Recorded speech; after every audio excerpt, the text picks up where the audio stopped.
Mônica, tá Oi. ouvindo? Tá ouvindo? Eu tô sem o fone, que eu tô tentando falar com o Fernando. Ah, tô ouvindo aqui, e você bem.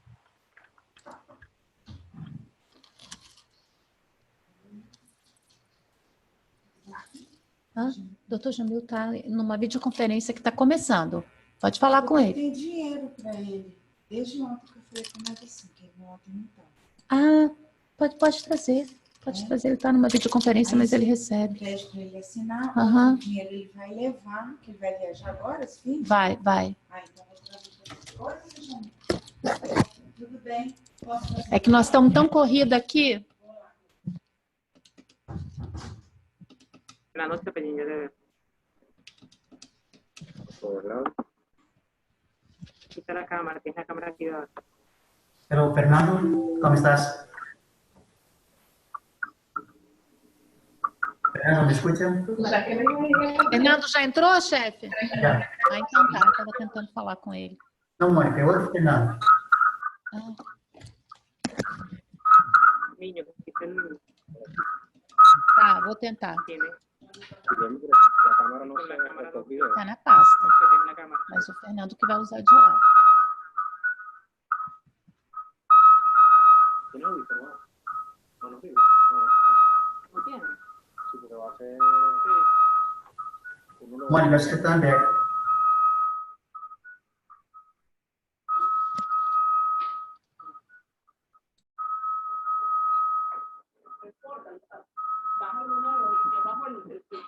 ¿Estás tú?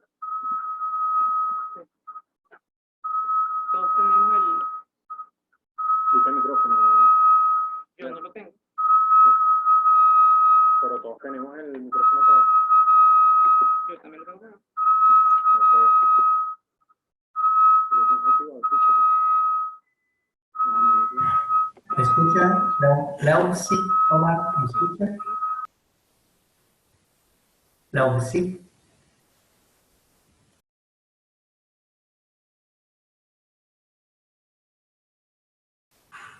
Cris, ¿está escuchando?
O projeto Peixe para apresentar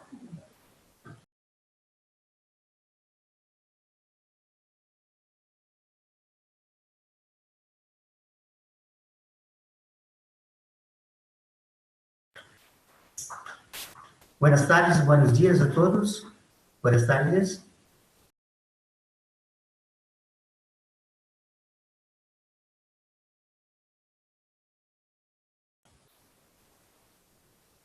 Buenas tardes, Fernando. Fernando Chapelin, ¿me escucha? Sí, buenas tardes, Yamil, ¿cómo estás? Perfecto, muchas gracias. Estamos aguardando que entren otras personas para empezar la conferencia. Gracias por conectar.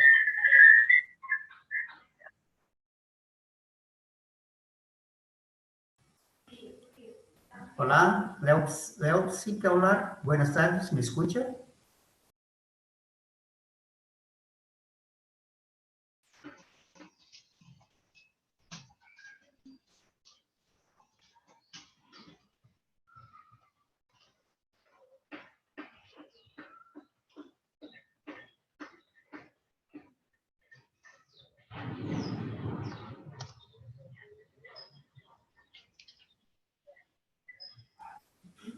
Hola, buenas tardes, Leo Sic, ¿me escucha?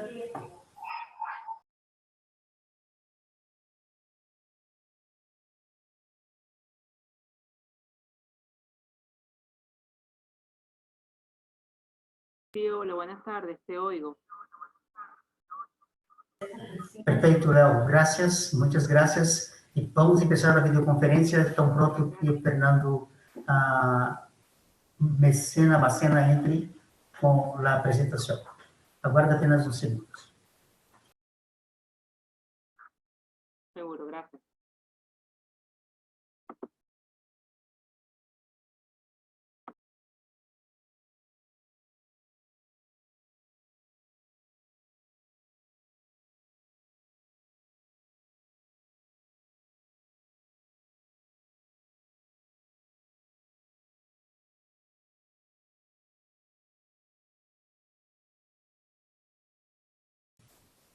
Olá, Balbino, buenos dias. Balbino, bom dia.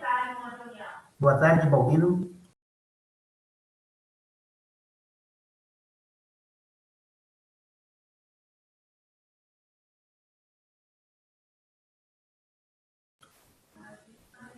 Balbino, você já me escuta? Ouvindo, Jamil. Alto e claro, você. Perfeito, Balbino, muito obrigado. Estamos aguardando o Fernando. Ele está com algum problema para entrar. Não o Fernando Chapelão, o Fernando Macena. Ah, ok. Não, ele escuta de novo, fecha essa aí e manda executar de novo. Normalmente, Fernando, abre no seu cantinho embaixo, aqui na sua tela, abre uma janelinha, aí você abre com o botão direito e vai escrito assim, abrir quando estiver ok. Balbino, por favor, deixe o seu microfone fechado quando não estiver falando.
Fernando, você me escuta?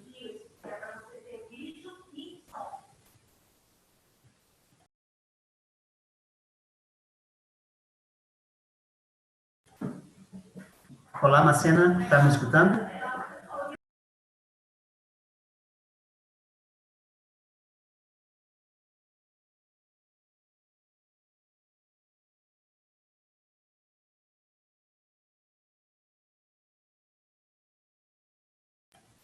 Olá, Macena, me escuta?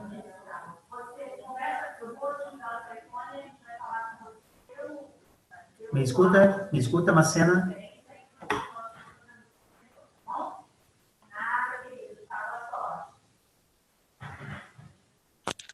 Fernando, me escuta? Te escuto. Ah, perfeito. Já estamos em contato, então. Fernando, talvez você tenha que aumentar... Fala um pouquinho para eu ver a altura do seu microfone. Alô, Jamil, tudo bem aí? Tá me ouvindo bem? Tudo bem, Fernando. Eu teria como aumentar um pouquinho o microfone ou não? Tá me ouvindo bem? Não é inclinando, é passar pelo... Está um pouco baixo o microfone do Fernando. É importante que o seu microfone esteja bem, porque você vai falar. Jamil? Um pouco mais? Alô? Fernando, um pouco mais alto. Alô?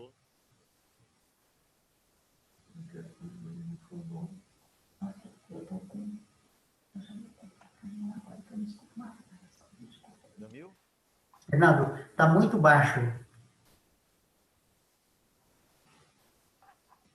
Normalmente aumenta aqui no canto direito. Fala para ele.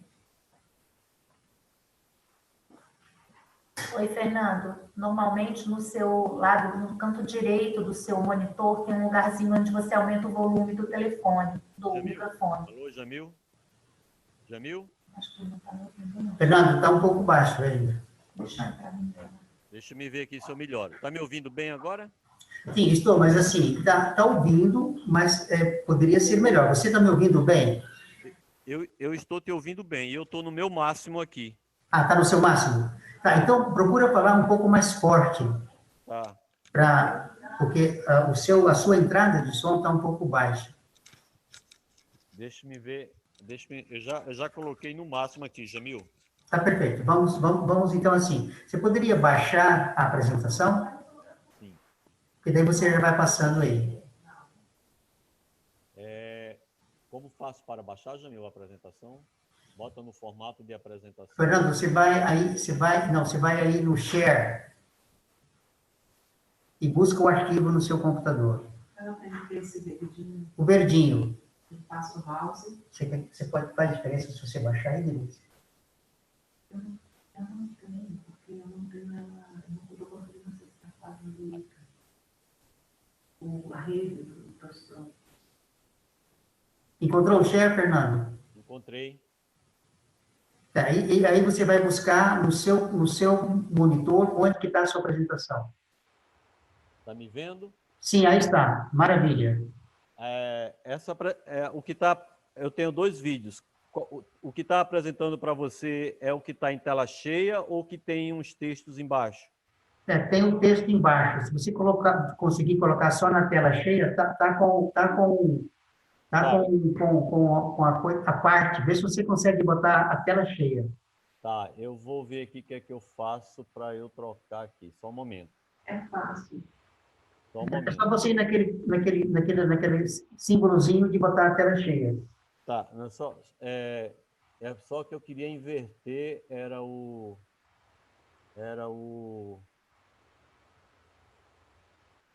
monitor, sabe? Porque se eu invertesse o monitor, ele viria para cá. Deixa eu ver como é que eu faço. Porque tá aparecendo um texto que você escreveu e está aparecendo os quadrinhos pequenos à esquerda. Então, tem como eu sair aqui para eu... Ah, sim, chegou aqui. Deixa só um momento. É só você clicar nesse íconezinho da tela cheia. Tá, deixa eu me ver aqui. Ô, Krishna. É o ícone do PowerPoint mesmo. Só um momento. 2 minutinhos que eu resolvo. 2 minutinhos. Krishna, você sabe passar essa apresentação essa daqui para esse monitor? O que você vai usar? O Skype? Não, esse é outro formato aqui. Eu queria passar para esse monitor.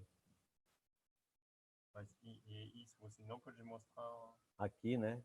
no Skype, você pode escolher um monitor que você quer mostrar. Vamos ver aqui se...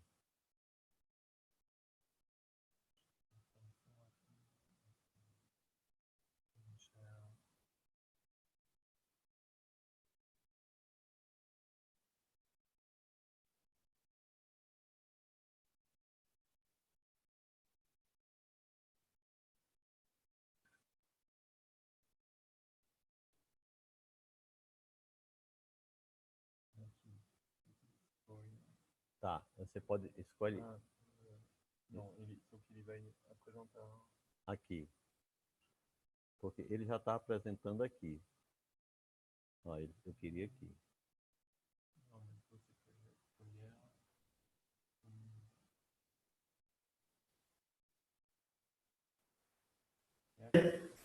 Perfeito, Fernando. Melhorou agora? Excelente. Tá, vamos então começar, ok? Tá, só um momento. Onde é que eu vejo esse outro aqui? Eu posso carregar aqui, não posso? Esse daqui? Não, vai. Aqui. Não, deixa. Como estava? Você está com muitas telas no campo, Fernando. Está com duas? Tá, você está com duas telas. É o que está aparecendo no seu monitor, é o que está aparecendo aqui. E agora? Agora sim, perfeito. Então é essa aqui, é essa aqui que está apresentando. Perfeito. Ok. Tá, Fernando, você está em condições de começar? Não, deixa eu ver agora se está passando, tá? Tá, perfeito. Não está passando. Não está, deixa eu ver aqui, porque eu coloquei lá e não está passando a tela.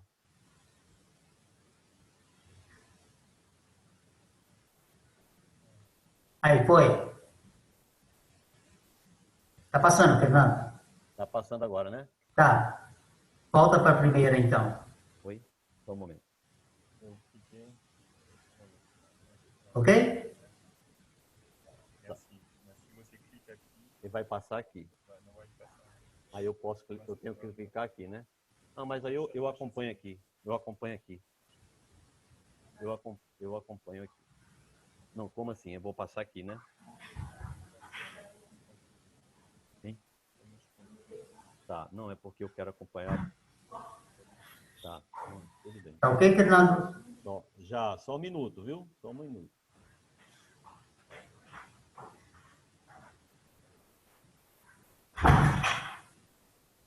Minutinho. Minutinho.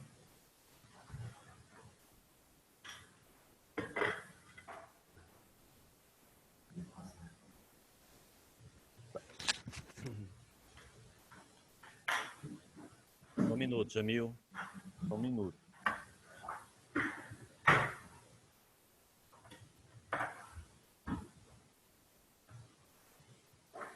Ok, Jamil. Perfeito, Fernando. Obrigado. Ok.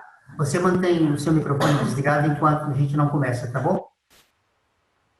Tá bom. Bueno, senhoras e senhores, muy buenas tardes, buenos días para algunos. Es un gran gusto empezar esta videoconferencia del día de hoy y vamos a hablar del modelo de zonificación de riesgo climático. Temos o agrado de estar com nosotros, colegas de diferentes países, e eu queria que, empezando, cada um de vocês fizesse uma pequena apresentação, mencionando o nome da pessoa, se há mais pessoas juntas, e do país que está falando. Então, começamos com na pantalla, como já aparece, Léo Psic. Léo Psic, hablar, por favor.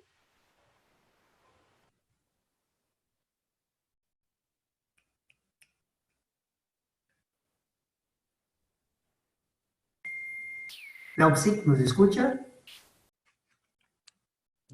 Hola, sí, te escucho perfecto. Buenas tardes. Muchísimas gracias. Onde é que eu desligo o meu microfone? Muitas graças. Muitas graças.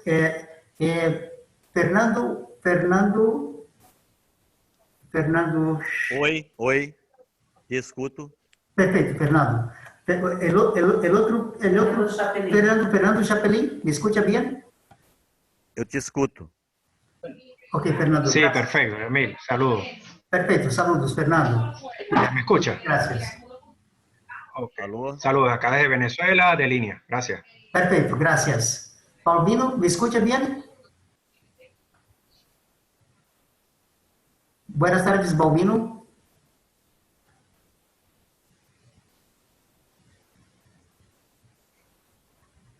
Olá, Balbino.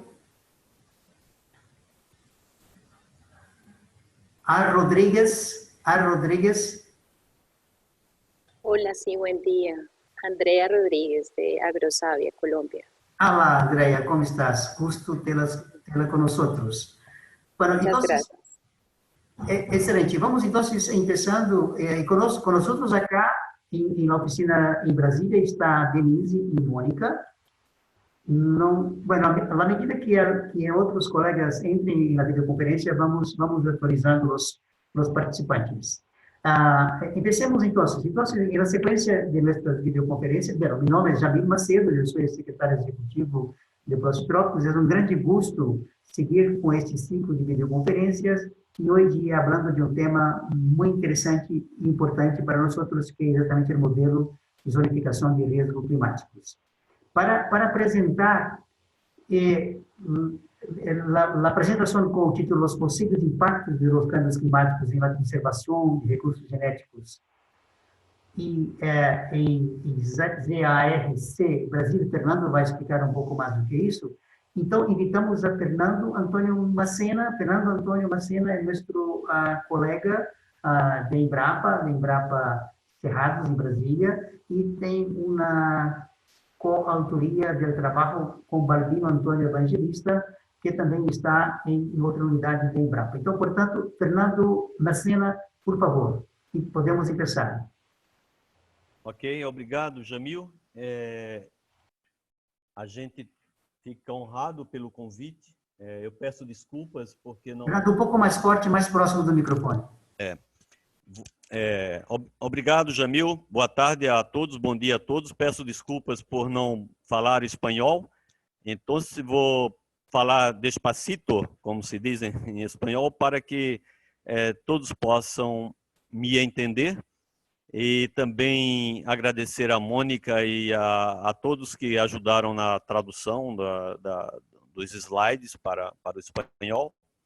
E que nós vamos falar sobre os possíveis impactos das mudanças climáticas na conservação, sobre a conservação de recursos genéticos, sobre o ZARC Brasil. O ZARC, eu coloquei esta sigla porque é um termo longo e significa Zoneamento Agrícola de Risco Climático. Essa apresentação, ela objetiva fazer uma breve explanação sobre os principais impactos que as mudanças climáticas deverão provocar sobre os cultivos agrícolas. E nós vamos usar como base relatórios de várias instituições brasileiras que têm trabalhado com o tema, e aí eu posso relacionar o Instituto de Pesquisas Espaciais do Brasil, que é conhecido como o INPE, o INEMET, Instituto Nacional de Meteorologia, que forneceu os dados de climatologia, e a Embrapa, na qual trabalho, e outros colegas, como o Balbino também, que agradecê-lo pela participação e ajuda na apresentação. E o tema mudanças climáticas tem enorme importância no cenário mundial, pelas grandes preocupações que desperta, no que diz respeito aos possíveis impactos que essas alterações poderão causar na qualidade do ambiente, na vida das populações e principalmente na produção de alimentos, que é o nosso grande objetivo aqui, nós que trabalhamos numa empresa de pesquisa agropecuária. Esse tem sido o nosso maior enfoque. Para começar, vamos fazer uma abordagem mais para explicar um pouco a origem desse termo, né, de mudanças climáticas, que desde o século XIX que já se vem falando em mudanças climáticas. Só que quando se começou, mais ou menos nos anos 1970, cria-se com o debate de hoje uma grande interrogação, um grande ponto de interrogação para nós, porque nos anos de 1970, né, o National Center for Atmospheric Research, no Colorado, eles publicavam que de um possível... quem é que não se lembra, né, que a revista Time publicou, né, como sobreviver à iminente era do gelo, né? Isso foi publicado em abril de 77. Em dezembro de 79, também a revista Time publicou o resfriamento da América, né? Então isso era o tema que já vinha sendo divulgado já no século XIX, nos anos de 1976, 77, e que tinha essa possibilidade do resfriamento global. E isso, os artigos científicos da época diziam que isso era devido à baixa atividade solar, e que também já diziam na época que era devido à intervenção do homem sobre a Terra, principalmente as atividades industriais e agrícolas e etc. Também a Newsweek publicou em abril de 75 um mapa das áreas afetadas pelas mudanças climáticas que vocês podem ver nessa faixa mais azul, né, que seria essa área onde seria o maior resfriamento. E por conta disso, a gente começa com um tema um pouco problemático, um pouco que nos deixa dúvida. Porém, nos anos 80, nós tivemos a capacidade dos computadores melhoradas. E as primeiras simulações foram feitas de como seria o clima da Terra com o aumento da concentração de CO2. Isso já se fazia estimativa já para 100 anos de previsão.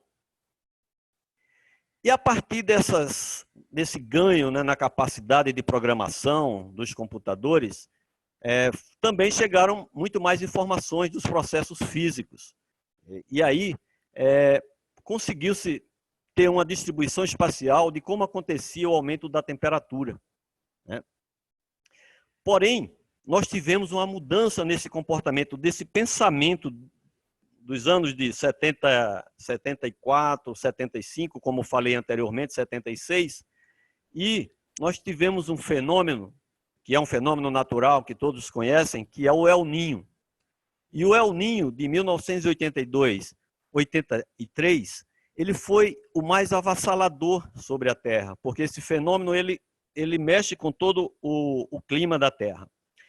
E em 1982 e 83, aconteceram perdas econômicas por todo o mundo. E aí, quando acontece as perdas econômicas para os países, as nações, isso gerou uma certa preocupação. Então, aquela ideia do resfriamento, ela foi vencida e foi passando para uma outra, para um outro formalismo, um outro pensamento, e se passou, então, a estudar com mais profundidade o problema do aquecimento global. E aí a ONU incentivou uma discussão entre as partes, os países membros, sobre os impactos dos câmbios climáticos, das mudanças climáticas induzidas pelo homem. E se deu em 88, a partir desse grande El Niño, em Toronto, uma reunião onde a atmosfera foi o tema central. E aí, nessa reunião, saiu o protocolo de Kyoto, que todos sabem, né, que quem trabalha com essa área sabe que foi um tratado internacional e foi firmado em dezembro de 97, ratificado em 99. E o tema principal que foi discutido nessa conferência, nesse protocolo, era a redução de emissão de gases de efeito estufa, né, oriundas da atividade humana, que aumentam o efeito estufa e o aquecimento global. Esse protocolo foi ratificado por 54 países, que juntos, esses 54 produzem 55 países produzem juntos 55% das emissões dos gases de efeito estufa. Em 2005, precisamente no mês de fevereiro, entra em vigor isso depois da adesão da Rússia, né? E o Brasil firmou a sua ratificação em 98.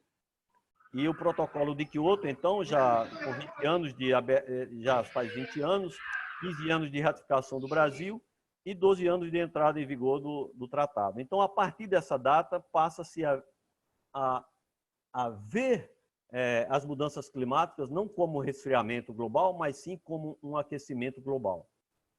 Bem, e, de certa forma, isso traz preocupações para todas as nações, países, porque a previsão em 2050 é que a população atinja 9 bilhões de pessoas. E isso pode trazer consequências para as populações, né? Isso nós temos visto já, sempre se via isso, mas com mais frequência agora, as grandes perturbações para a vida das populações por conta dos eventos extremos que têm acontecido ao redor do mundo. Esse aumento de população, por sua via, vai demandar um aumento de produção de alimentos. Isso, segundo a FAO, essa demanda nós mais ou menos em 2017 nós precisaríamos de 2,55 bilhões de toneladas para alimentar a população do mundo. Se nós chegarmos aos 9 bilhões de pessoas, nós vamos ter que aumentar em 40% a demanda por alimentos e chegarmos à produção de 3,2 bilhões de toneladas de alimentos. Vejam que isso, se a gente pensar, a agricultura pode trazer consequências, né, na qualidade do ambiente, né, o desmatamento, as queimadas, e aí é um efeito que vai alimentar cada vez mais a composição da atmosfera e aumentar a quantidade dos gases de efeito estufa, se não se pensar em uma maneira sustentável para a produção de alimentos. Então, isso é um tema complexo, é um tema que envolve, que pode afetar tanto a vida das populações, qualidade do ambiente, produção de alimentos. Então, é um tema que deve a nossa atenção, estudos para que possamos enfrentar esses problemas que poderão vir por consequência do aquecimento global. Eu sempre mostro esse slide que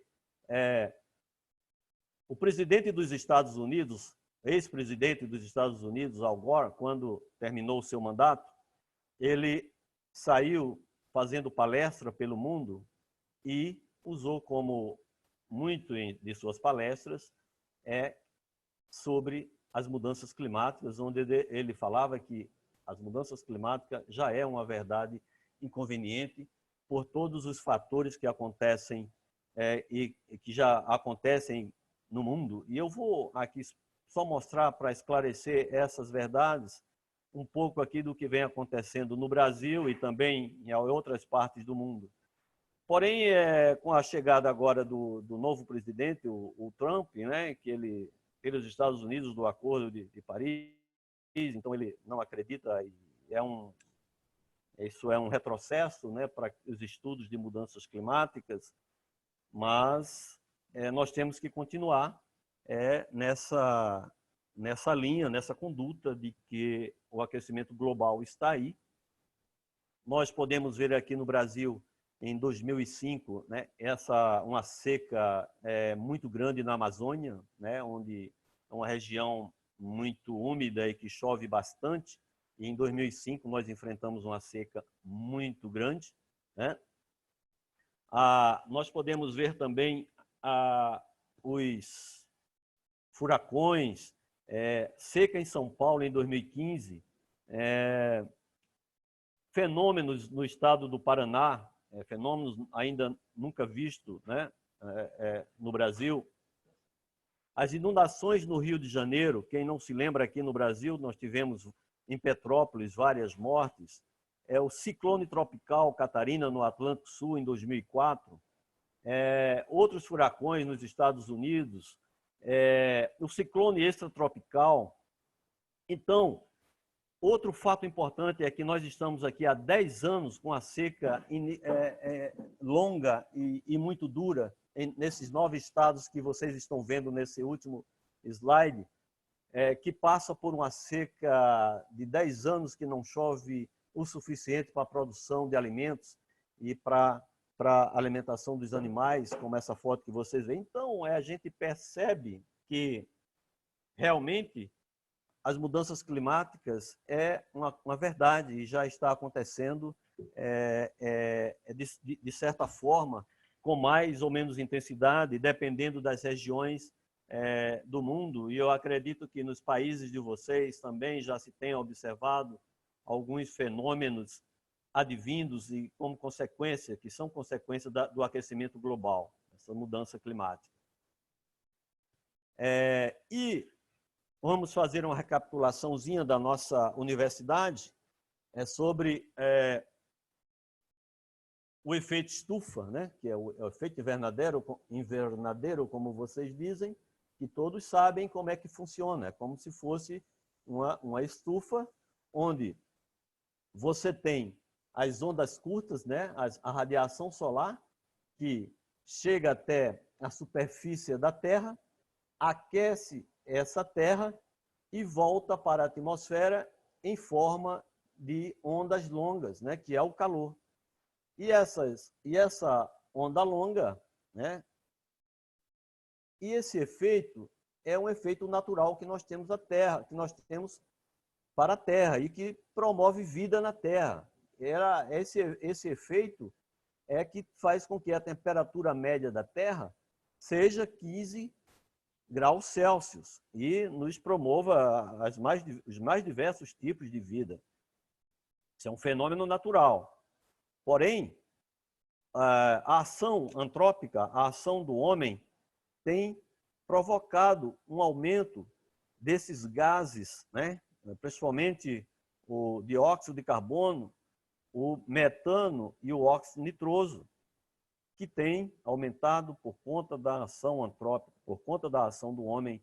E o que é que a gente tem visto? É que essa quantidade de radiação do Sol, de radiação de ondas curtas, que chega na Terra e que volta para a atmosfera, com o aumento dessa camada, essa quantidade tem voltado para a Terra e provocado esse aquecimento global e que nos leva às mudanças climáticas globais, ao câmbio climático global. Bem, isso, basicamente, se a gente olhar depois da Revolução Industrial para cá, vocês podem ver nesses 3 gráficos, onde a gente vê a distribuição do dióxido de carbono, do metano e do óxido nitroso, que eles aumentaram demais depois da Revolução Industrial, depois de 160, 150 anos para cá. Por isso que nós dizemos que a ação do homem, a ação antrópica, ela é evidente quando se tem, a medição desses gases, como mostra esses gráficos. E só para mostrar um pouquinho aqui a importância, né, apesar do metano e do óxido nitroso estarem em menor quantidade na atmosfera, mas veja que 1 quilo de metano ele corresponde a 23 quilos do dióxido de carbono. E 1 quilo de óxido nitroso ele equivale a 296 quilos de dióxido de carbono. Além do mais, o tempo de resiliência dele, de de permanência dele na atmosfera, desses dois gases, é de mais de 150 anos. Então, são gases danosos, né, que nós estamos jogando cada vez mais lá na atmosfera e que está contribuindo para o efeito do aquecimento global. Bem, e eu quero mostrar para vocês que hoje nós já temos estudos, né, essa é uma foto da NASA, que mostra a composição da atmosfera. Isso já é possível graças ao avanço da modelagem do clima, como eu falei, que vem aumentando desde 1980, mas a melhoria na modelagem se deu mesmo nos anos de 1990, com o primeiro relatório que foi gerado, né, pelo IPCC, em 1990, ele levava em conta a circulação da atmosfera e a radiação global.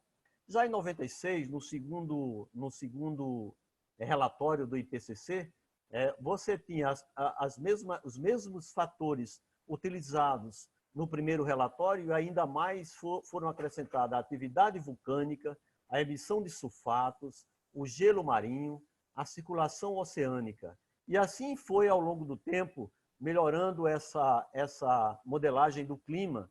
E no último relatório, que foi o AR5, né, do IPCC, foi juntado a tudo isso o uso da terra, fisiologia de algumas plantas, a biogeoquímica e a ecologia marinha. E hoje nós já temos melhor capacidade de modelagem do clima com resultados mais satisfatórios do que aqueles que nós tínhamos na época onde se indicou o resfriamento global. E é de se destacar que a ecologia marinha, hoje, atualmente, na modelagem, ela é de fundamental importância. E por isso que ela foi considerada no relatório 5 do IPCC. Com base nisso, no último relatório do IPCC, no AR5, foram gerados vários cenários em 2014. E que nesses cenários, eles já consideraram todas aquelas variáveis que eu falei e saíram daqueles cenários A1, B1, B2 e passou a ser agora RCP, Representative Concentration Pathway, que foi o acréscimo na modelagem daquelas variáveis e que já se consegue saber quanto pode estar voltando da atmosfera para o aquecimento global de forma mais eficiente. E no nosso trabalho, hoje aqui nessa apresentação, nós vamos, esses modelos de estimativa, o RCP 8.5 é o mais pessimista e o mais otimista é o RCP 2.6. Nessa apresentação, nos trabalhos que nós vamos mostrar daqui para frente, nós vamos falar do RCP 8.5, que é o mais pessimista, e do RCP 4.5, que é o mais otimista dos cenários. Nós não temos condições de estar mostrando para vocês todos esses cenários. Ficaria uma apresentação muito longa e cansativa. Por que nós vamos seguir o 8.5? Vejam que as emissões que estão sendo estimadas, que estão sendo medidas, está seguindo o padrão do cenário RCP 8.5. Então, hoje nós já temos mais de 400 ppm, né,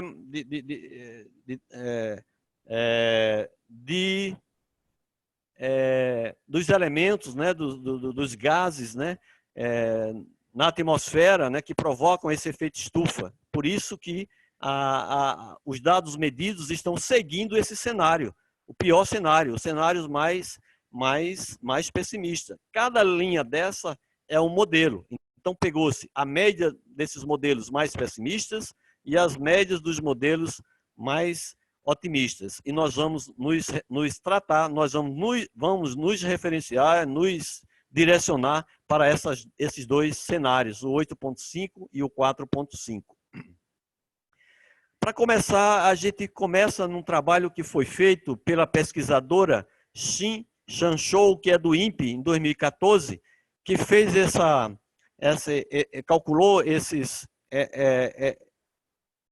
cenários para a América do Sul, né? No caso também, onde está incluídos os países que estão ouvindo essa apresentação e o Brasil, claro, e eles usaram esse cenário e nos forneceram esses dados, que nós vamos mostrar um pouquinho como isso foi feito e como é que nós usamos para falar um pouco daquele tema que eu falei no início da apresentação, que é o zoneamento agrícola de risco climático. Bem, é sabido que o IPCC, ele usa o modelo global. Os modelos globais, para prognóstico, para gerar os cenários, eles têm um pixel muito grande, de 200 quilômetros quadrados. E aí é preciso que se faça os estudos regionais, né? No caso, o INPE, o INPE usou 4 modelos, mas nós só vamos aqui nos referir a 2 modelos, principalmente a um modelo, o ETA-RCM, que vocês estão vendo, que tem um pixel de 40 quilômetros, e no último estudo do INPE para o IPCC, para o AR5, o último relatório do painel intergovernamental, foi de 30 quilômetros. Como isso é feito? Isso é feito usando-se a climatologia regional, que nós temos dados no Brasil de 1961 até 2011. Depois nós usamos os mapas de cenários de mudanças climáticas entre 2011 e 2050, 2051, 2100 e também um intermediário aí 2050 a 2070. Então, foi feito uma downscaling, ou seja, nós saímos do pixel de 200 km quadrados para um pixel de 30 ou 40 km quadrados. Então, nós vamos mostrar o resumo desse estudo que foi feito pelo INPE. À direita, que nós estamos vendo o verão, que no Brasil nós temos os meses de dezembro, janeiro e fevereiro. E nós temos os mapas, esses foram gerados de 4 membros. Tá vendo? Do ETA alinhado com o RADGEN 2, 4.5 e 8.5. E o ETA Miroc, que também uma downscaling feito também para o Brasil e que nós usamos para fazer essa síntese, aliás, Brasil e América do Sul, que nós fizemos essa síntese para que vocês tenham uma ideia de como anda, por exemplo, as máximas e as mínimas da temperatura em três tempos futuros. Ou seja, nós vamos ver aqui dezembro, janeiro, fevereiro, 2011, 2040, 2041, 2070, 2071 e 2100. Esses timelines futuros serão usados daqui para frente para eu explicar as mudanças das temperaturas e da precipitação e da chuva. Então, o que nós vemos aqui é que projeta-se um esquentamento para todo o continente, em todos os cenários de emissão. Então, todos esses cenários, todos esses modelos mostraram que um aquecimento mais leve entre 2011 e 2040, os máximos de esquentamento se localizam na região centro-oeste do Brasil, como vocês podem ver no timeline 2041, 2070, essa mancha mais vermelha, mais roxa, eu não sei como se diz em espanhol, roja, não sei, mas vejam aí no centro do país, do Brasil, a região centro-oeste, onde estão concentrados o maior aquecimento na estação de verão, né, no Brasil. Esses máximos, os máximos de aquecimento, eles se estendem para as regiões norte e nordeste até o final do século XXI. E vocês podem ver que no final do século, esse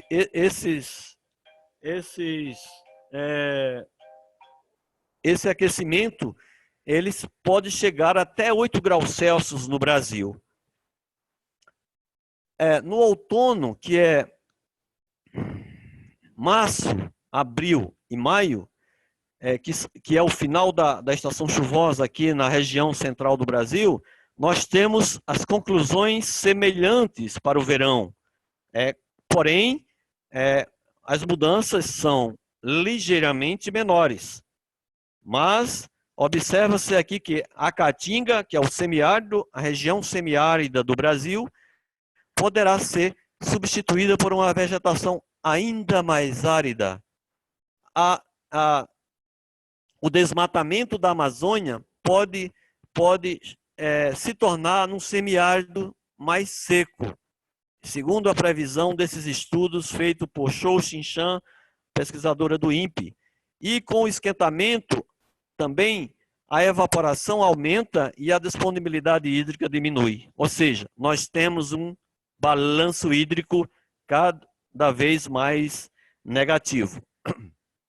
Para o inverno, junho, julho, agosto, onde as temperaturas são mais amenas no Brasil, principalmente sul, sudeste e centro-oeste, o aquecimento é menos intenso nas latitudes médias, devido à passagem de frentes frias ou fotogeneses mais frequentes na nossa região, no nosso continente, por isso que esse esquentamento é menos intenso. Na primavera, nós temos semelhanças com o inverno, e sempre chegando até, mesmo assim, em 2100, como podem ver, chegando a temperaturas de até 6, 7 graus de aumento, mesmo nessa estação do ano, na primavera, setembro, outubro, novembro.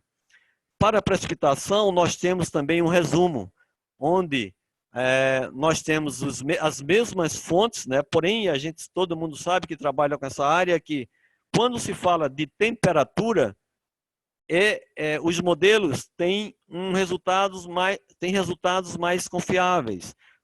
Os modelos as informações são mais precisas, porém a chuva ainda nos deixa dúvida, mas os cenários são mostrados através desse estudo, por meio desse estudo. Então, as fontes são as mesmas, como já disse, do ETA Radgen para os dois cenários que eu falei, o cenário mais otimista, 4.5, e o 8.5 mais pessimista, e o ETA Miroc também para esses dois cenários. Desculpa.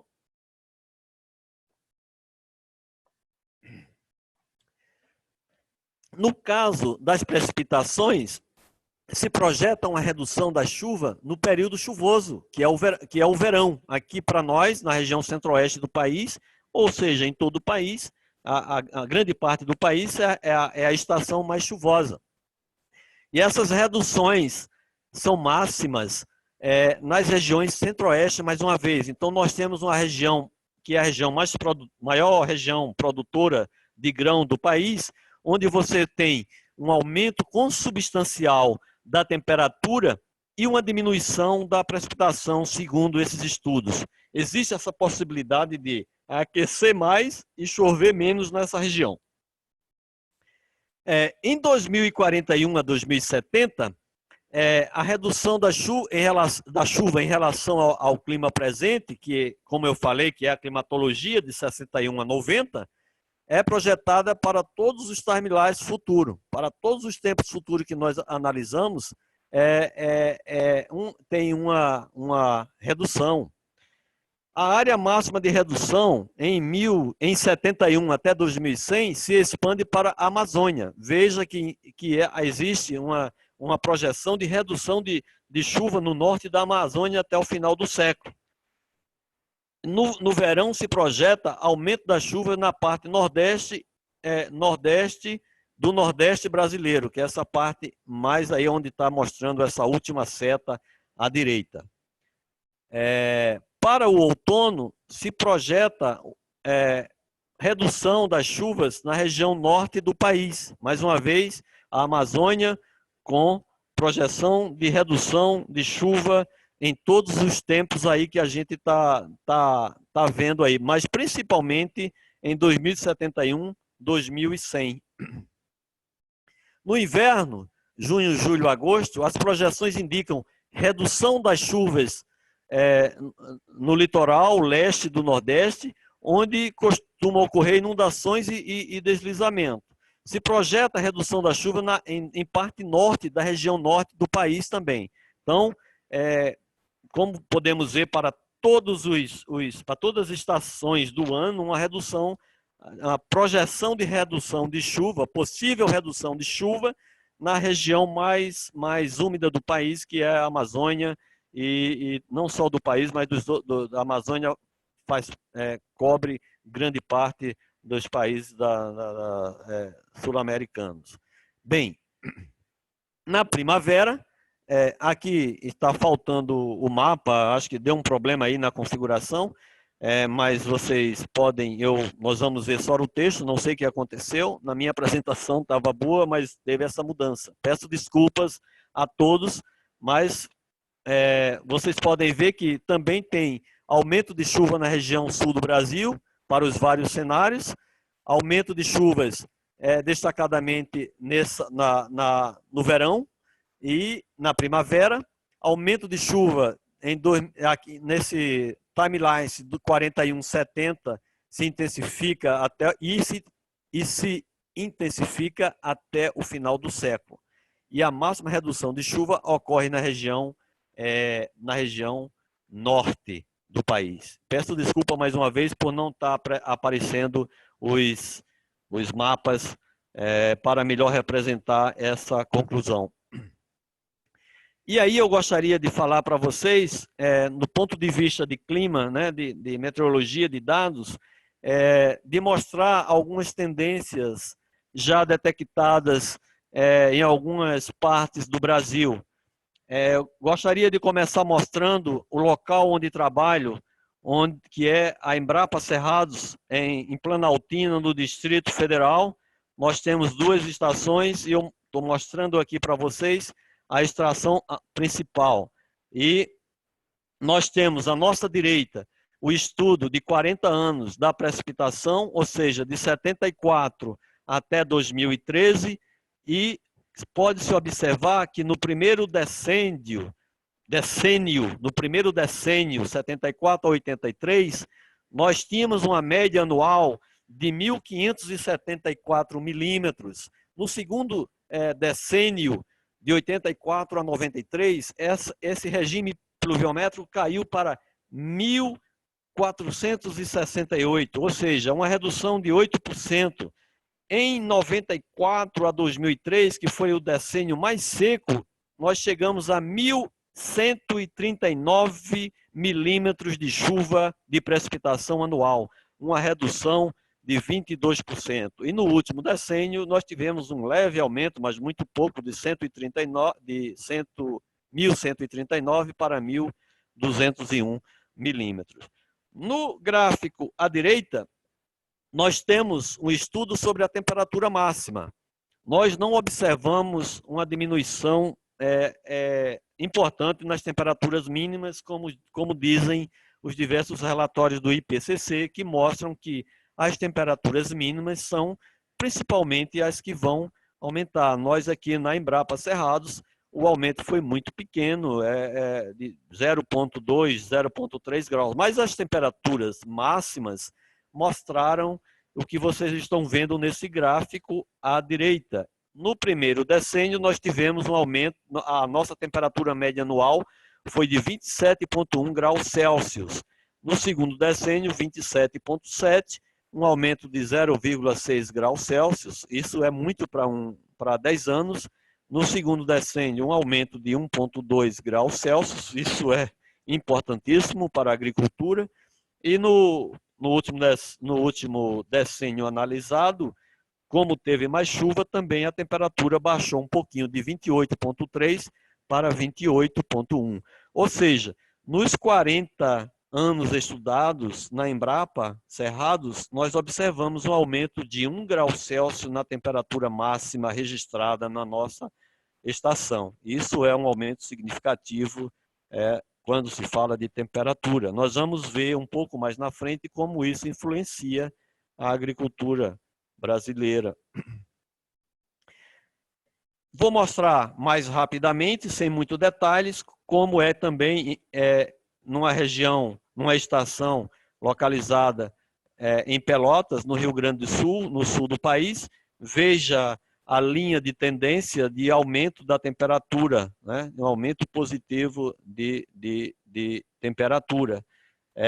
A mesma coisa, se vocês veem isso nos últimos 50 anos, vejam como esse aumento ele é mais considerável. Veja a linha de tendência dos últimos 50 anos.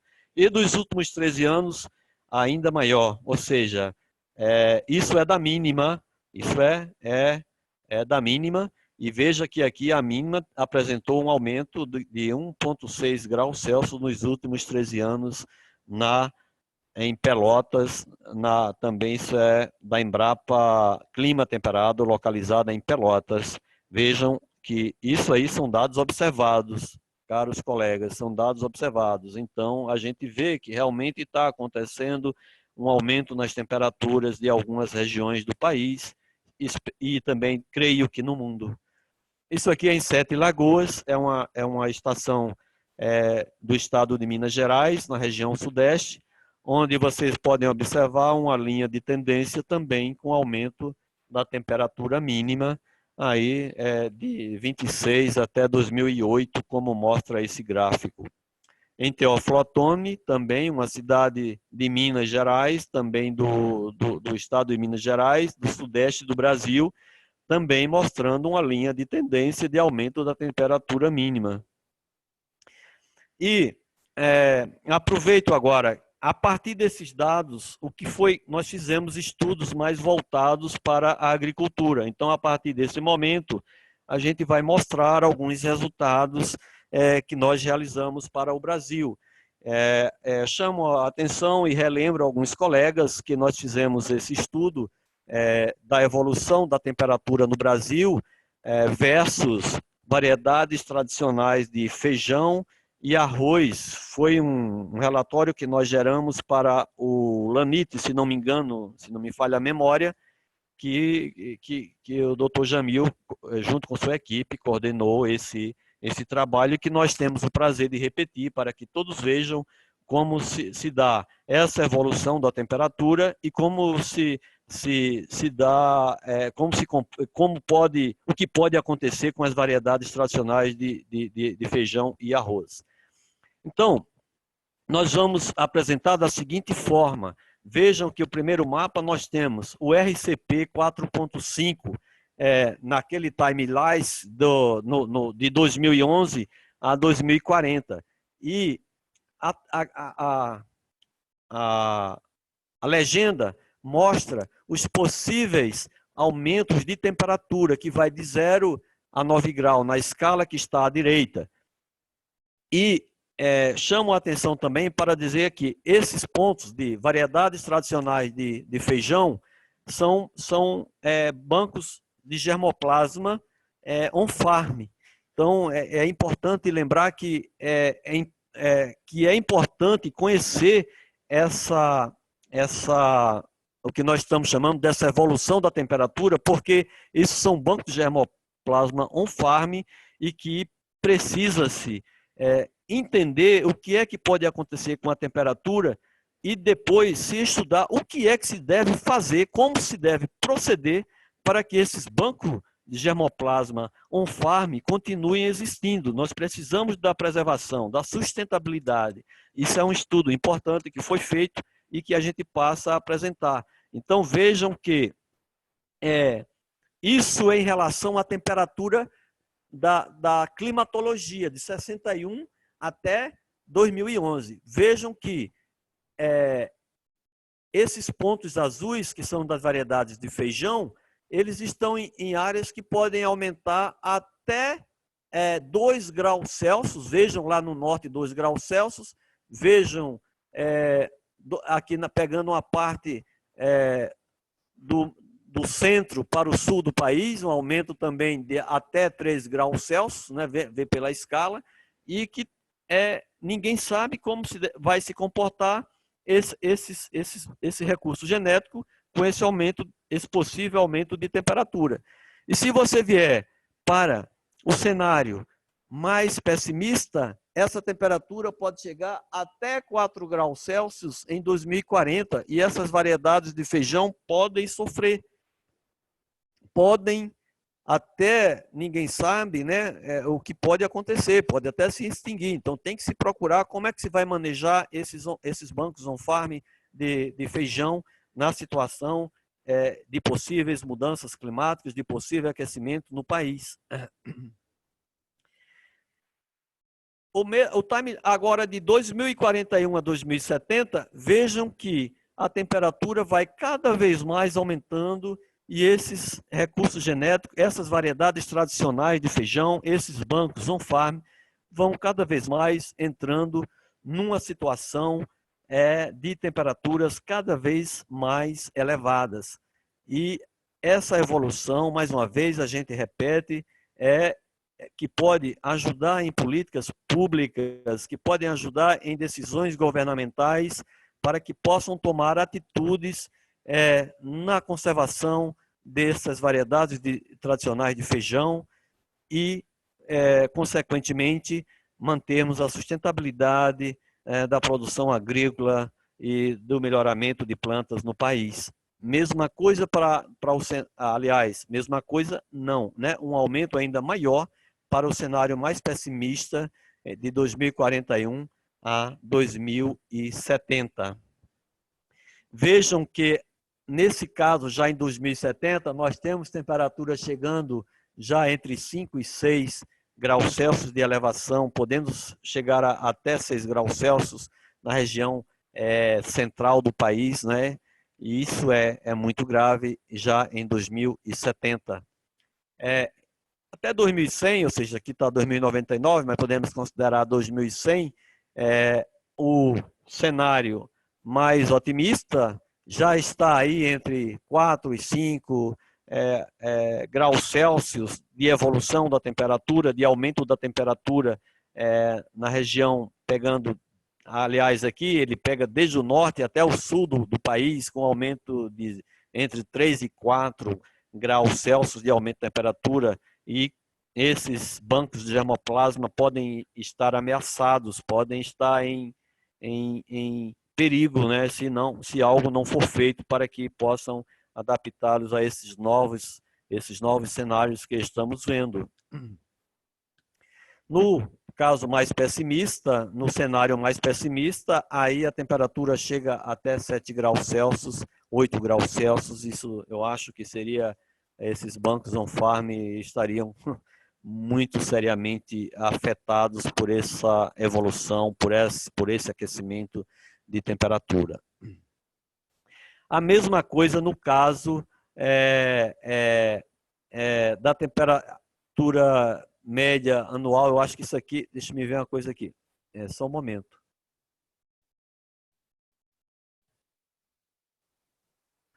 Tá. Ok, isso aqui foi para feijão e agora nós vamos passar bem rápido para o arroz. São os mesmos mapas, mas vejam que agora os bancos on-farms, os pontos em azuis, referem-se a variedades tradicionais de arroz. E eles são bem mais, nós temos mais pontos ainda, e foram coletados e são mantidos até hoje em campos, né, por pequenos produtores, e nós vamos mostrar agora o arroz. Então, também nós temos aqui um cenário de aumentar até 3 graus Celsius até 2040. No cenário mais pessimista, o RCP 8.5 aumenta ainda mais essa temperatura onde estão as variedades tradicionais de arroz.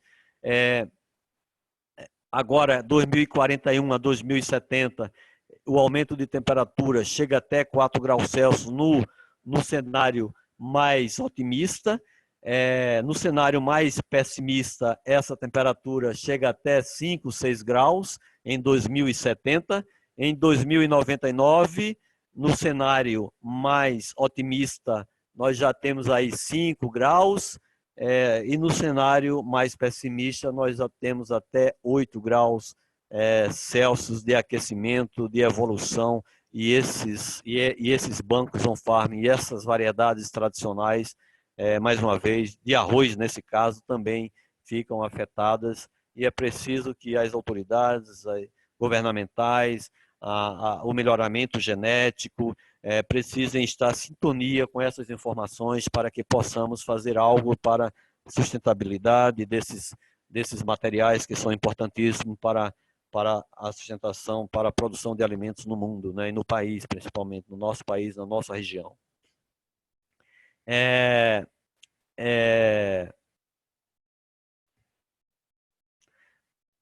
No caso da precipitação, né, nós vamos passar mais rápido, porque eu já falei para vocês que como se comporta a precipitação, e nós temos ainda, não somos, os modelos ainda não são tão precisos quanto a precipitação.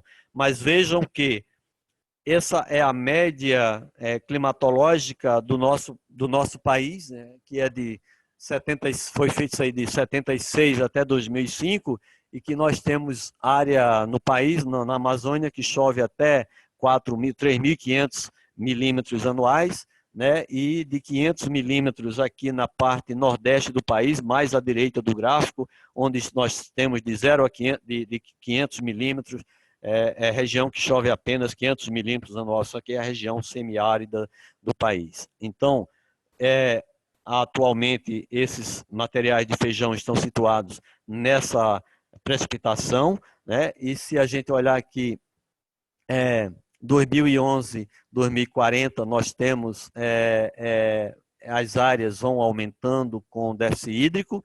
Podem ver que essas áreas em vermelho estão aumentando e chegando até na parte central do país, né? Menos chuva e assim por diante. Mais uma vez, esses bancos tradicionais também, além de sofrer com a temperatura mais elevada, também vai sofrer em alguns pontos com menos precipitação.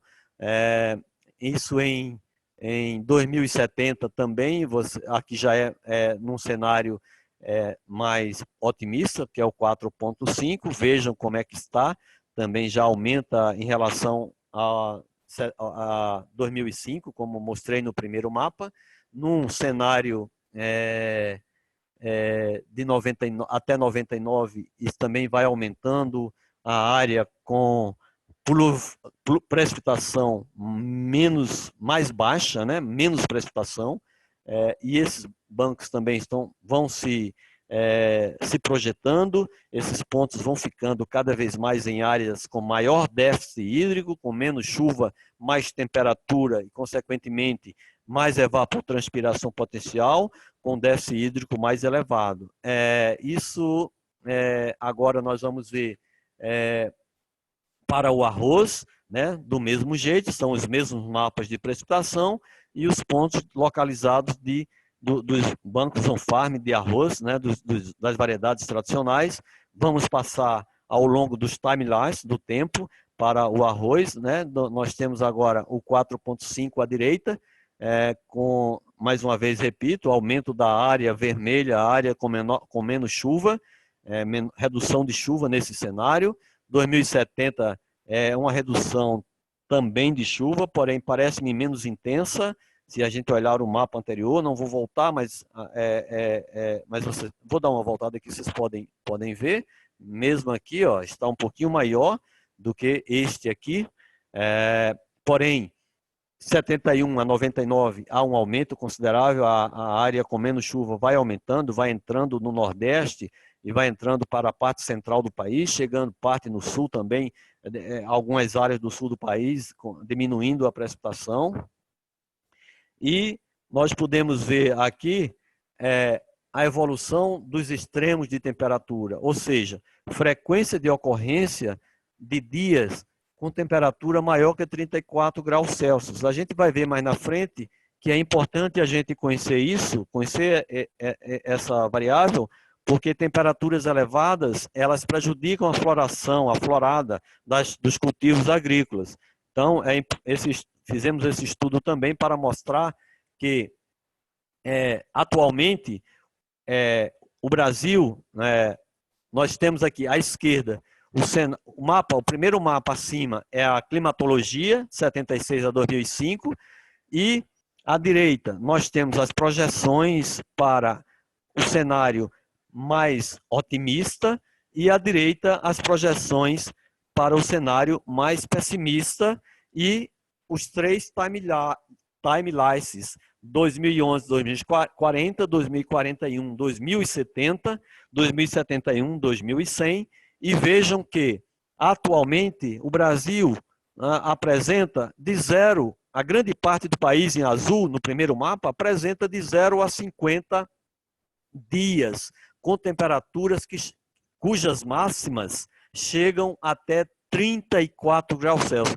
Observem que, à medida que vai passando os timelines dos 4 modelos que nós tiramos a temperatura anteriormente, mostra que o Brasil vai tendo cada vez mais dias com temperaturas acima de 34 graus Celsius. Se vocês olharem em 2100, no cenário 8.5, o Brasil chega, grande parte do Brasil, 300 a 350 dias do ano, segundo essas projeções, o Brasil pode ter 300 a 350 dias, temperaturas máximas atingindo 34. Em algum momento do dia, essas temperaturas podem chegar a 34 graus Celsius. Desculpa.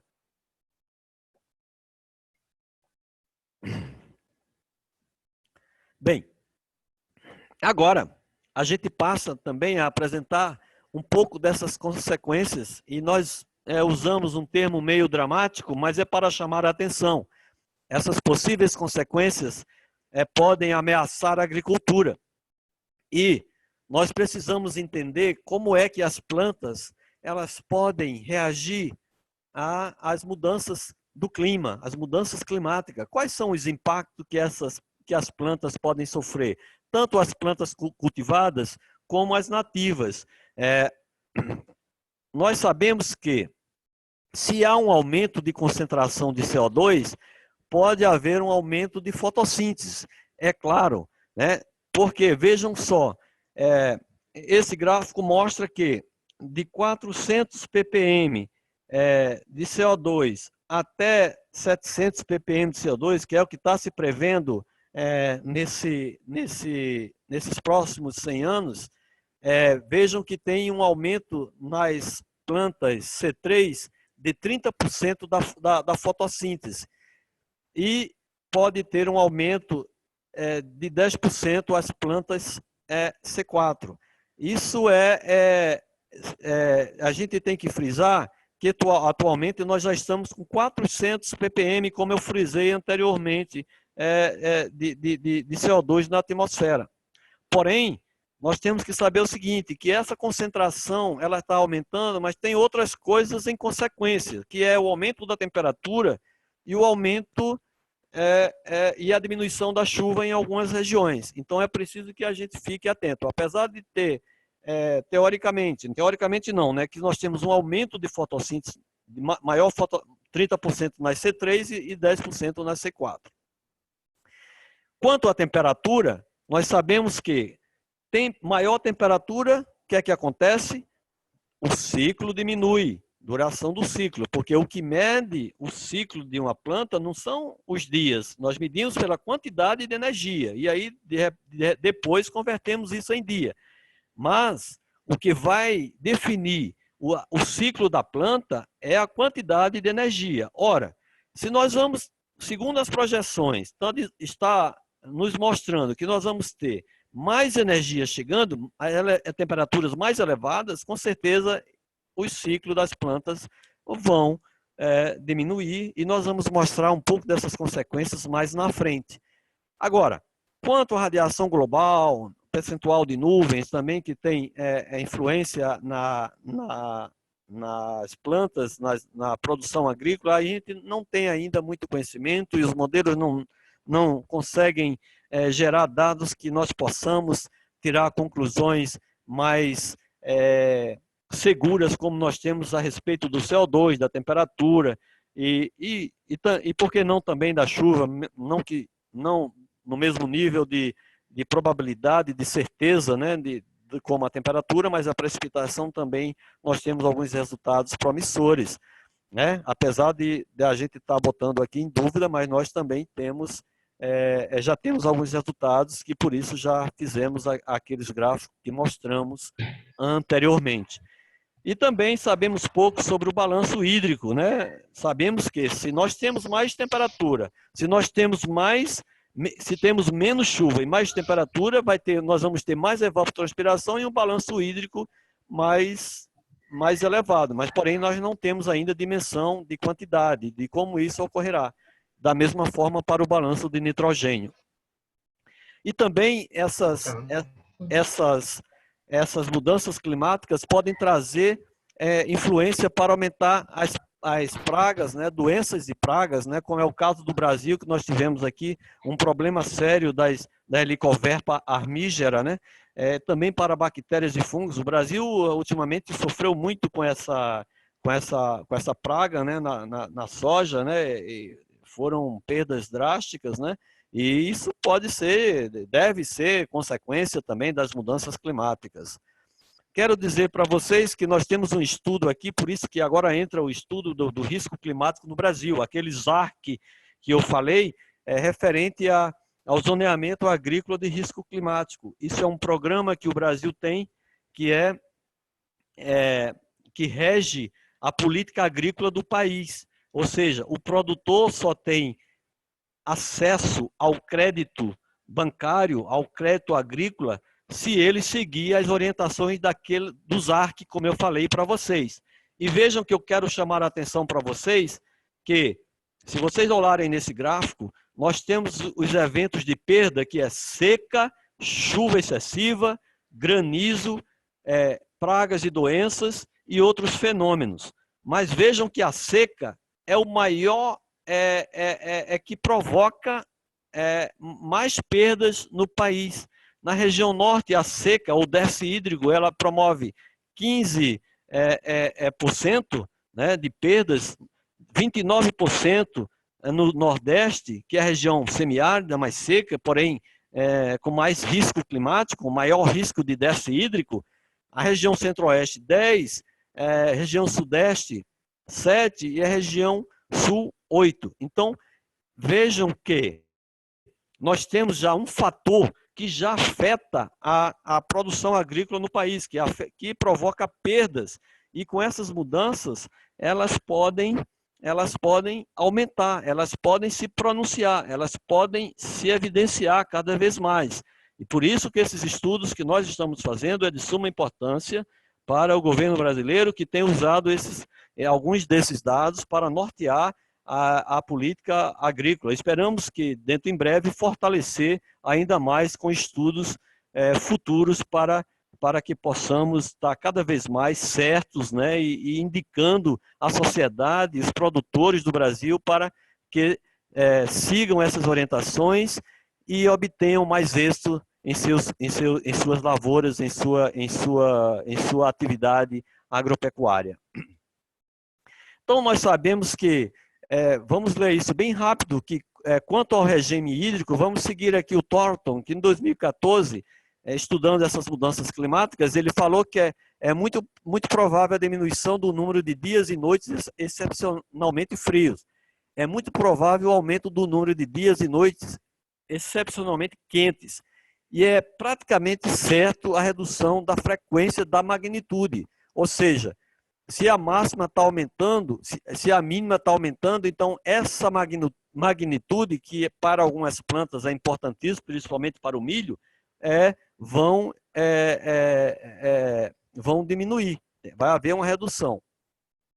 Se nós observarmos, muitas espécies têm sua fenologia associada à interação entre temperatura e fotoperíodo. Se vocês verem nesse gráfico, as temperaturas as plantas têm uma temperatura basal inferior e uma temperatura basal superior, e uma temperatura ótima.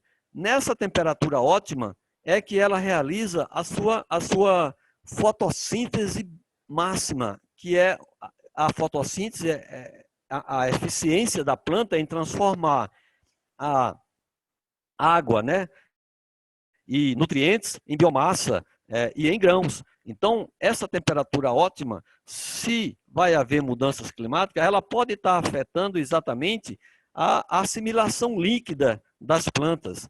E 30 culturas que alimentam o mundo, que as principais eu digo aqui, trigo, arroz e milho, que contém 95% das calorias da população humana, podem, elas seguem esses parâmetros que eu estou mostrando nesse gráfico. Elas têm uma temperatura basal inferior, uma temperatura basal superior. E essa fotossíntese líquida é a fotossíntese bruta menos a respiração, como mostra esse gráfico. E o aumento da temperatura noturna, se vai aumentar essa temperatura noturna, nós vamos ter uma intensificação da respiração. Ora, se a planta vai respirar mais, ela vai diminuir a assimilação. Se vai diminuir a assimilação, ela vai produzir menos, vai impactar na quantidade. As temperaturas diurnas supraótimas, mais deficiência hídrica, né, podem fechar estômatos, diminuir fotossíntese, diminuir a produtividade e também a qualidade dos alimentos. E efeitos importantes na fenologia das plantas, como, com certeza, se nós temos mais energia chegando, vai haver o encurtamento do ciclo e a modificação das janelas de semeadura, das datas de semeadura dos cultivos e na distribuição espacial das espécies. Como eu já falei, essa variação, essa evolução da temperatura podem aumentar a evaporação do solo e a evapotranspiração da planta, repercutindo seriamente no balanço hídrico das culturas. E isso pode provocar o deslocamento de espécies para altitudes mais elevadas, né? Pode provocar mudanças na geografia dos cultivos, ou seja, aquilo como vocês viram, a temperatura aumentando, modificando as regiões, os cultivos vão também acompanhando essas mudanças, então pode mudar a geografia dos cultivos. E já falei anteriormente, né, quando falei da temperatura máxima no Brasil, quando acima de 34, é porque essas temperaturas podem provocar abortamento de flores, principalmente dessas plantas mais sensíveis, que é a laranja, o feijão e o café. Nós temos aqui um estudo que foi feito aqui por Eren, mostrando que a polinização do café podem estar ameaçada por essas mudanças climáticas. Aqui nesse mapa, ele mostra nessa cor mais marrom, né, mais escura, uma diminuição de polinizadores. E isso pode reduzir em até 88% para todos os cenários de aquecimento global das áreas de produção de café. Por quê? Porque isso também pode provocar uma redução dos polinizadores. Nós sabemos que o café, a cultura do café, a produção do café, ela é muito dependente dos insetos polinizadores, e que isso pode reduzir em até 65% no nosso continente, e principalmente nessas áreas mais escuras. Fernando. Oi.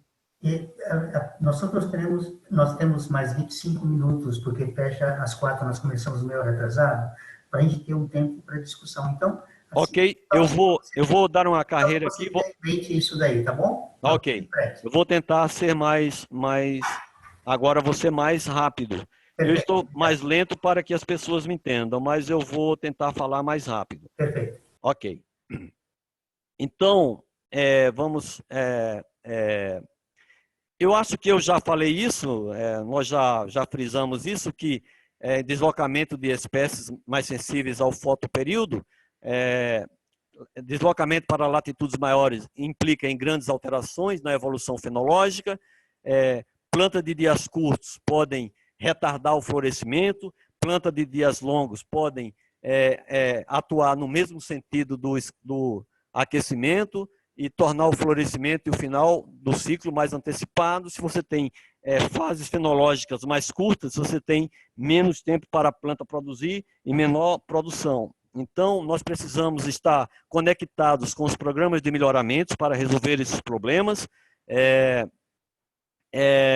Vamos passar isso aqui. Isso já foi frisado, né?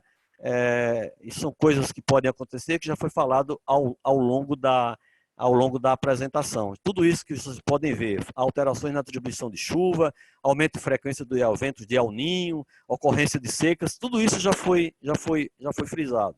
Isso é um fato da Amazônia, eu acho que não vou pular isso aqui para que a gente entre agora nos dados dos ARC que a gente quer mostrar para vocês. Isso é um estudo que foi feito para a agricultura brasileira. Nós temos aí uma previsão de queda de 40% na soja, onde isso pode trazer uma perda aí de 7,6 bilhões. Nós temos uma diminuição de produção de café em São Paulo e Minas Gerais, porém um aumento na região sul. O milho, o arroz, o feijão e algodão e girassol, grande perda no Nordeste, devido a ser essa região mais seca. A mandioca com perda no Nordeste e ganho na área de baixo risco, que é a região sul do país. E a cana-de-açúcar é a única cultura que pode ganhar com essa evolução, com o aumento da temperatura, com as mudanças globais no Brasil. Vou mostrar para vocês agora um estudo do arroz, onde nós temos hoje, atualmente, 2012, mas mais ou menos isso, está um pouco desatualizada, mas mais ou menos 2 bilhões de hectares, 2,4 bilhões de hectares plantados com arroz. E se você vê os cenários R4.5 e 8.5, nós temos uma redução em 2025 de 4,4%, uma redução de 3,5% em 2055 e uma redução de 4% em 2085. No cenário 8.5, mais pessimista, ainda é maior essa redução de área potencial para o cultivo do arroz. A temperatura ótima para o arroz está entre 20 e 35, mais precisamente 25 graus, 27 graus. Na florada ele precisa aí de entre 30 e 33, e até a florada ele precisa de 220 a 250 milímetros de precipitação, e ao longo do ciclo de até 750 milímetros. Vou mostrar para vocês aqui o que é o nosso trabalho do zoneamento agrícola de risco climático. Então, nós geramos esse estudo para todo o Brasil, e a partir desses estudos que nós fizemos com os dados das mudanças globais geradas pelo Instituto Nacional de Pesquisas Espaciais, o INPE, que é, como eu já falei, pela Show, que é a pesquisadora do INPE, ela nos passa esses dados. Nós alimentamos os modelos de crescimento de planta, modelos de balanço hídrico da cultura, e nós geramos as áreas para o Brasil de baixo risco e de alto risco. Em 1990, o Brasil, até com os dados climatológicos até 90, o Brasil apresenta essas áreas em verde com baixo risco e em vermelho com alto risco. A gente agora vai passando o tempo, os timelines. Vejam agora, para o cenário otimista, o 4.5, veja que essa data vai aumentando de alto risco para 2025. 2055, diminui um pouco em relação a 2025, a 2055 diminui um pouquinho, porém 2085 ela continua aumentando. Veja aqui no sul do país, aqui embaixo, aumentando a área de alto risco aqui. Agora a gente vai para o cenário 8.5, e 90 é o mesmo mapa que eu mostrei para 4.5. Vejam 8.5 como cenário mais pessimista, como essas áreas de alto risco aumenta para o cultivo do arroz. Vejam em 2055 também, aumenta muito a área de risco. Então hoje essas áreas que produzem algodão, o risco, arroz, vai aumentar muito. Em 2050 e 85, vejam aí como aumenta a área de alto risco, ó, 55, 85, e vejam aí que para todos os modelos, esse gráfico que está à direita para a região Nordeste, vocês veem essas faixas em azul, é a redução da área potencial para todos os modelos analisados, que é o Radigen, o Miroc e alinhado com o ETA, como eu falei para vocês, ó, todos eles apresentam redução. Uns modelos apresentam mais redução, né? O menor aí está sendo o Radigen para o cenário 4.5 e o maior está sendo o Miroc do 4.5 e o 8.5 também. Vamos ver aí o arroz para a região sudeste também tem um aumento, né?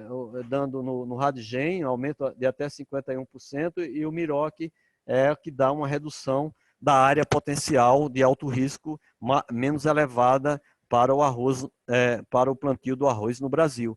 Na região centro-oeste, né, na região centro-oeste, essa daí também há uma diminuição da área potencial para o cultivo do arroz e também na região sul do país. Então, são esses estudos que a gente fez, que está orientando para essas possíveis mudanças. Nós temos isso para as principais culturas do país, arroz, feijão, milho, mandioca, mas no nosso exemplo aqui, devido a não ficar muito longa, para não ser muito prolixo, a gente selecionou só o algodão e gostaríamos de começar a finalizar dizendo que as mudanças climáticas é mais que um problema de segurança alimentar, é uma questão de segurança nacional.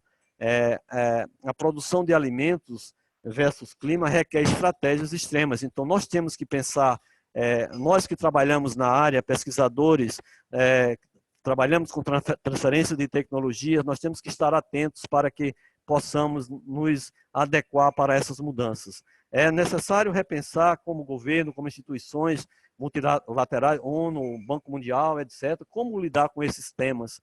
Como a investigação será demandada para encontrar soluções? É preciso que nós nos preparemos para esse tipo de problema que nós possamos enfrentar, como prevê esses cenários, essa previsão. Porém, nós temos alguns pontos para reflexão. Existem ainda dificuldades na projeção de cenários climáticos, é certo, isso é lógico. Nós precisamos cada vez mais melhorar isso. Modelos não imitam perfeitamente a realidade. Existem várias representações matemáticas plausíveis.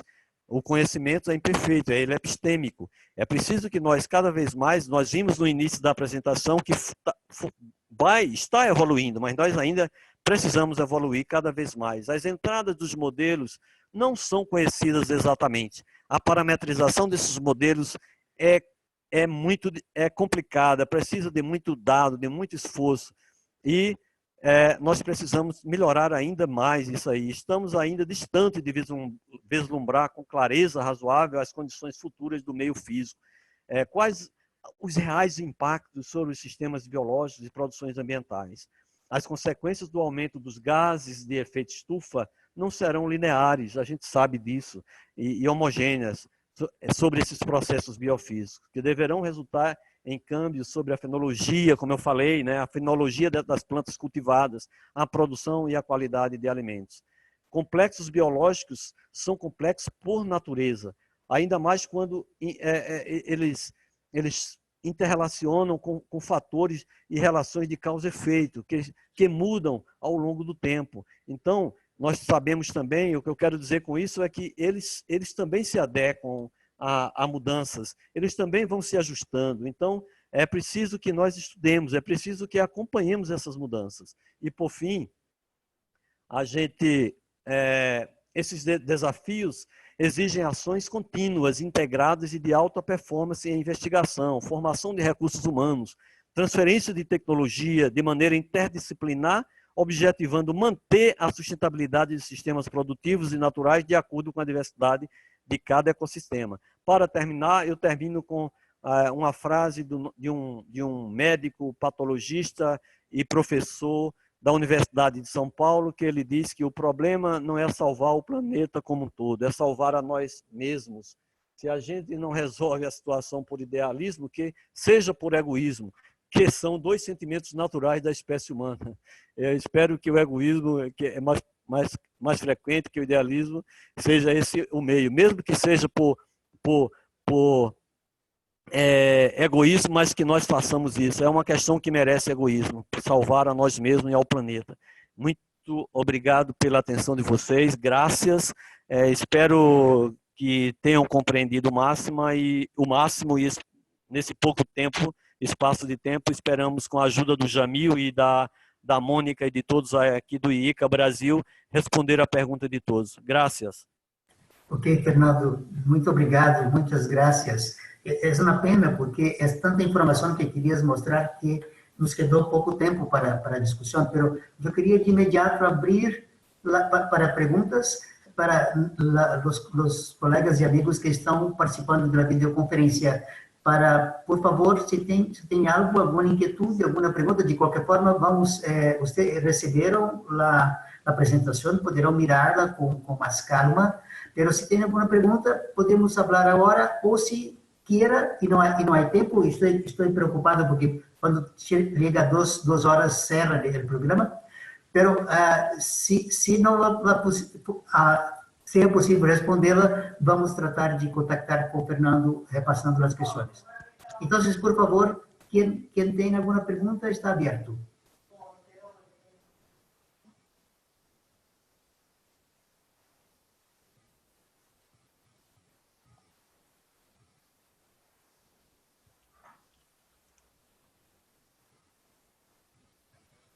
¿Preguntas de ustedes?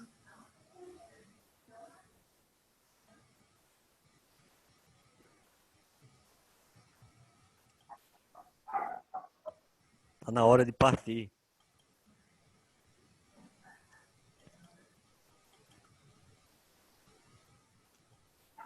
Sí, buenas tardes. ¿Me oyen? Sí, por favor, siga. ¿Cómo están? Mucho gusto. Leoxis Aular, del Instituto Nacional de Investigaciones Agrícolas de Línea,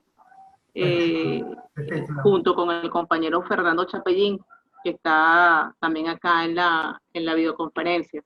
Bueno, no tengo preguntas, profesor, más bien lo que tengo es, como normalmente nos vamos cada vez que llegamos a una presentación de este tipo, es un poquito angustiado, pero como es con muchísimas ganas de seguir trabajando.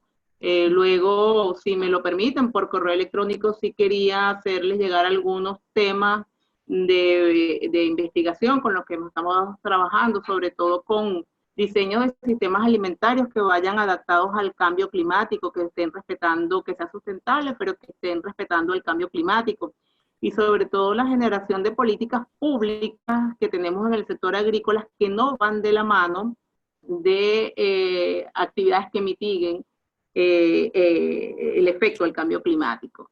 No tengo grandes preguntas, pero sí luego me gustaría un poco más profundo presentarles cuáles son los temas lo que queremos comenzar a investigar, porque una de las debilidades que tenemos es la formación de recursos humanos. Acá en el instituto no hay personal formado para eso, pero pues tenemos las buenas intenciones y las ganas, sobre todo, de trabajar.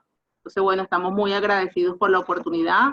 Quisiera que, bueno, que luego nos pusiéramos de acuerdo para intercambiar algún tipo de información que nos permita a nosotros comenzar de manera efectiva los trabajos de investigación y terminar aportando algo que realmente vaya de la mano con lo lógico y con la sustentabilidad y con el respeto del clima. Muchas gracias.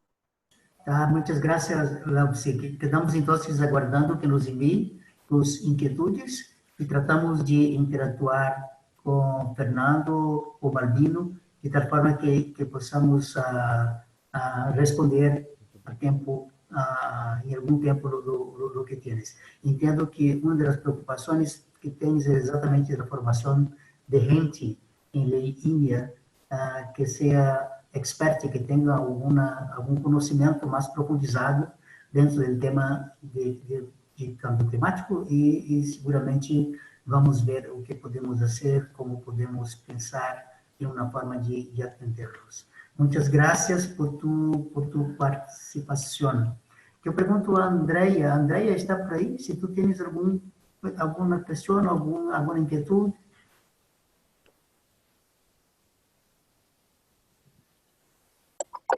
Sí, buenas tardes. Andrea de Agrosavia de Colombia. Bueno, en principio, pues, muchas gracias por la presentación. La verdad es como oportuno porque nosotros venimos como trabajando como en este tema. Pues tenía una pregunta con respecto a algo como del principio, que es como la parte de la selección de los modelos para hacer como todos estos escenarios.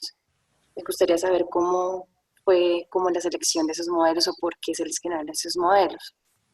Y pues por otro lado, ver si, bueno, toda esta parte, esta metodología que ustedes que propusieron aquí, pues está publicada para poderla consultar. Jamil? Alô? Alô? Fernando? Jamil, eu estou escutando mal. Sim, não, é porque eu estava com o microfone fechado falando com você. Não, mira, Fernando, se você compreendeu a pergunta da Andrea? Não, eu estou ouvindo mal o retorno para mim das pessoas. Então, ela quer saber um pouco mais sobre os modelos, como que você chegou, quais as fontes desses modelos e se essa metodologia ela é aberta e se ela teria acesso a alguma possibilidade de utilizar esses modelos para fazer um trabalho semelhante lá na Colômbia. Se quiser, eu posso contribuir também, Jamil e Fernando. Sim, pois não. Ok. O Jamil, como é que é o nome dela?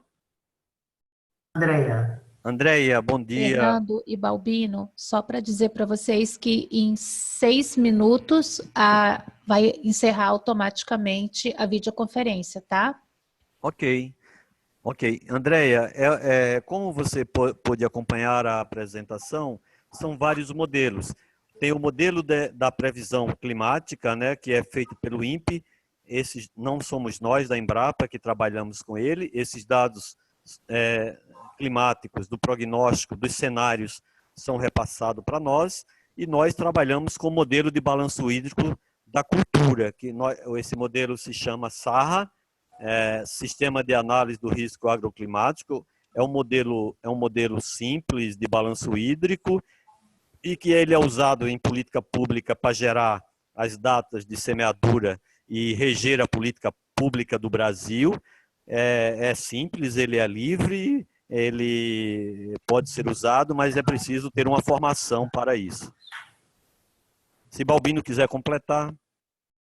Bom, só acrescentando, esses modelos, eles na verdade, parte da análise das relações de solo, clima, planta, igual o Fernando falou. Existem os modelos mais simples, que exigem poucas variáveis, mas também existem os modelos mais complexos, com maior número de variáveis, que aí a gente pode falar do DESAT, que eu acho que é bastante conhecido no meio científico, e o perfil dos profissionais que trabalham nessa área, que é o meu, que é o do Fernando, são os agrometeorologistas. Esses agrometeorologistas trabalham com esses componentes, estudar, conhecer essas relações de solo, clima, planta, focado em risco climático, e também a gente trabalha com profissionais que entendem dos sistemas de informações geográficas, que é representar essas variabilidades de tempo e clima com impacto na agricultura no espaço. E aí agregamos dois modelos, os que o Fernando falou, o modelo agroclimático e os sistemas de informações geográficas. Mas as metodologias são públicas e estão no site do Ministério da Agricultura no Brasil, pelo menos resumos, e nós podemos passar mais trabalhos científicos explicando sobre essas metodologias. Andrea, ¿comprendiste alguna duda?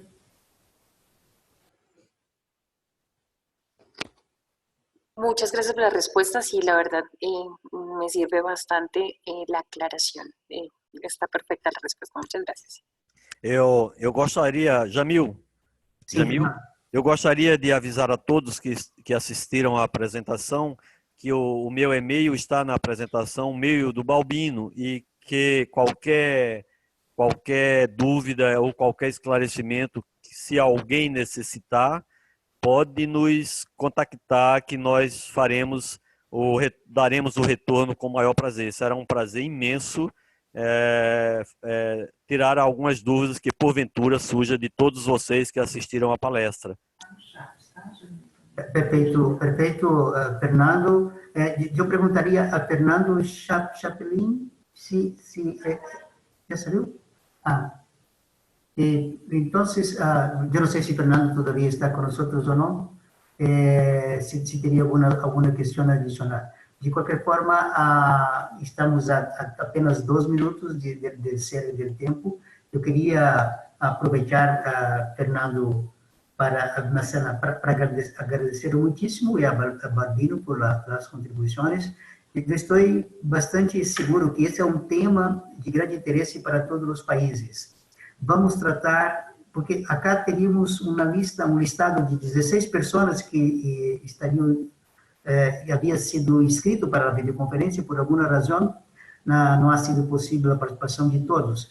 Pero vamos fazer estas informações chegar a vocês através de e-mail ou através do sítio de Procitrópicos, de tal forma que nos colocamos igualmente, assim como Fernando Macena e Balbino, à disposição para qualquer outra inquietude que, por acaso, tenha persistido. Com isso, então, eu queria encerrar a videoconferência, agradecer a todos que participaram, agradecer a nossa equipe acá de Brasília, que nos deu apoio para realizar a videoconferência. Graças, um grande abraço a todos, um bom final de semana e nos vemos em uma próxima videoconferência. Muito obrigado a todos. Balbino, Mônica, Denise, colegas do Brasil.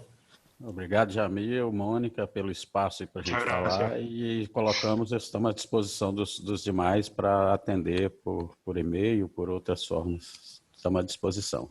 Obrigado, Mônica, Jamil. Esqueci o nome da outra colega aqui com a Maricim. Marici, muito obrigado. Obrigado, Marici. Desculpe pelo trabalho que eu dei a vocês. Muito obrigado. Quero dizer, Jamil, que é um prazer estar com vocês por esse trabalho importante. Dão as ordens e estamos sempre à disposição. Será um prazer. Muito obrigado. Balbino, se puder, liga para mim. Fernando, vamos retomar o LAMIT, tá? Fizemos uma reunião agora no Congresso de Recursos Genéticos em Fortaleza e vamos retomar o LAMIT, tá bom? Muito bom, Jamil, muito bom. Agora Muito boa notícia, Jamil. É um tema importante, a gente quer continuar contribuindo. Perfeito, vamos contar com vocês sim. Acho que agora temos ferramentas, inclusive, melhor que podemos... A tendência é cada vez mais melhorarmos, Jamil, é isso. Será um prazer. Obrigado, então, gente. Um grande abraço. Você gostou? Abraço. Jamil? Sim, tá perfeito, perfeito. Tá bom, obrigado.